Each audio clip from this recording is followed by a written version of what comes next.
C'est bon. Bonsoir. Ce soir, nous allons trouver la réponse pourquoi les aînés n'héritent pas chez les Bamileke. Je reprends. Pourquoi les aînés n'héritent pas chez les Bamileke?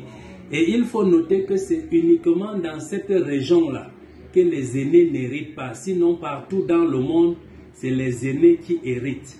Alors, je prends la situation à la Genèse, quand le blanc est venu avec la Bible. Et ils sont passés par des chefferies pour s'introduire et aller prêcher la bonne nouvelle partout. Et pendant qu'ils prêchaient la bonne nouvelle, ils ont dit chez les Bamileke que, écoutez, vous ne devez pas épouser beaucoup de femmes. Et puis, celui qui ne s'est pas encore marié doit épouser sa femme et envoyer à l'église pour qu'on le forme, afin qu'elle ressorte étant une femme bien formée.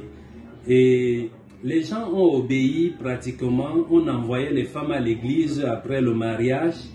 Mais seulement, curieusement, on a trouvé que certaines femmes rentraient de l'église étant enceintes. Et quand on a rapporté ça au chef, que non seulement ces gens-là nous interdisent d'avoir plusieurs femmes, et en même temps ils nous ont dit d'envoyer les femmes pour être formées, et ces femmes-là reviennent pratiquement étant enceintes. C'est là où le chef a dit que, et tous ces dignitaires bien sûr, ils ont dit, ben ça veut dire que les gens-là sont venus seulement nous détruire. Alors, si c'est comme ça, s'il en est ainsi, alors évitons qu'aucun aîné ne soit plus héritier dans notre royaume. Prenons à partir des deuxièmes fils en allant, ainsi de suite. Comme ça, on serait sûr quand même que ce sont des enfants issus de la concession. C'est donc là qu'ils ont décidé que les aînés n'héritent pas. Et je pense que cette situation a plutôt fait du bien dans ces côtés-là, parce que ça a permis que l'aîné, au lieu d'attendre que mais le père s'il va me mourir quand, pour que je devienne héritier de tous ces immeubles, ne sachant pas qui peut hériter, ils sont tombés en brousse et chacun s'est mis à travailler sans regarder les biens du père.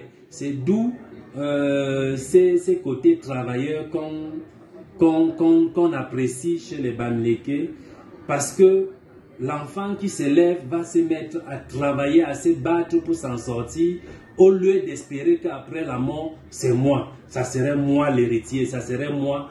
Donc, ces côtés-là, ils ont profité de ça. Parlons un peu de là où ils ont interdit. Et d'ailleurs, c'est même l'une des choses qui a fait échouer la religion à l'Ouest. C'est parce qu'ils ont interdit aux hommes d'épouser plus d'une femme. Alors, il faisait référence à Genèse, chapitre 2, le verset 24, qui dit « L'homme quittera son père et sa mère et s'attachera à sa femme ».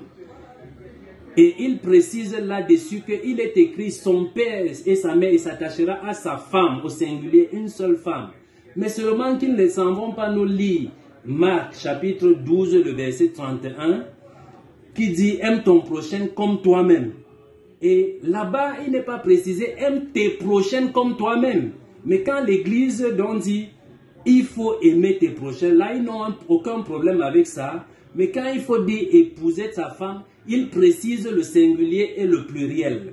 Alors, je jubile tout ça tout simplement pour dire que la même Bible dit « Mon peuple périt par manque de connaissances ». Ça, c'est dans le livre d'Osée, le chapitre 4, le verset 6. « Mon peuple périt par manque de connaissances » pour voir si est-ce que la Bible ne nous rattrape pas, ne nous rappelle pas à l'ordre en disant que nous devons avoir la connaissance, le discernement dans toutes ces différentes choses. Je m'en vais en conclusion donc dire à chaque Bamileke que ce n'est pas une loi d'interdit à l'aîné de succéder. C'est donc à partir du moment où les femmes sortaient de l'église étant enceintes qu'on a mis cette loi-là. Si vous trouvez aujourd'hui que vous avez un aîné performant, valeureux comme Moïse, avec le bâton pouvant libérer le peuple en esclavage, pouvant faire sortir ta famille, non, tu laisses la succession à l'aîné, ça ne serait pas un problème, ça serait une très bonne chose si son origine n'est pas douteuse. Parce que toujours là-bas à l'ouest, il y a des lois qui ne se disent pas.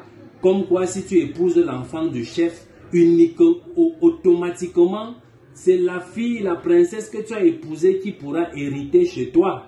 Mais c'est des lois qu'avec du temps, je ne peux rien là dire là-dessus, parce que ce sont des gens extrêmement puissants. Mais nous sommes tout simplement en train de restituer la vérité, la réalité des choses.